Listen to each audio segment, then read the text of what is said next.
জীবনে সুখ কারো জীবনে সবসময় থাকে, কারো জীবনে অর্ধেক সময় থাকে, কারো জীবনে অল্প সময় থাকে। সুখ হলো ভাগ্য, আল্লাহ তাআলার কাছ থেকে চেয়ে নিতে হয়। আপনারা বলতে পারেন কীভাবে? দেখেন, হয়তো আপনার বাবা মা হয়তো সুখ চেয়েছে, সুখ পেয়েছে, তাই আপনি সুখে আছেন। হয়তো আপনার বাবা মা হয়তো সুখ চাইতে পারে নাই, তাই আপনার সুখে নাই। সুখ আল্লাহর কাছে চাইতে হয়, অবশ্যই আল্লাহ তাআলা সুখ দেবে। তার মতো চাইতে হবে। আমি যদি নামাজ না পড়ি, আল্লাহর পথে যদি না চলি, আমি যদি সারাদিন বলি আল্লাহ আমাকে দেও দেও, আল্লাহ শুনবে? শুনবে না।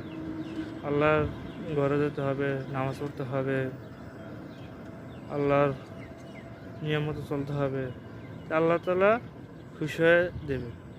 তা না হলে তো আল্লাহ তাআলা দেবে না। তো আল্লাহ তাআলা আমাদের রিজিক যে দিয়েছে, এটাই তো বেশি। আল্লাহ তাআলা নামাজ পড়ি না, আল্লাহর কাজ করি না, আল্লাহ তাআলা আমাদের রিজিক দান করেছে, এটাই তো বেশি। আর কি চান? যতটুকু আছেন নিয়ে সুখে থাকুন, শুকরিয়া জানান, আলহামদুলিল্লাহ।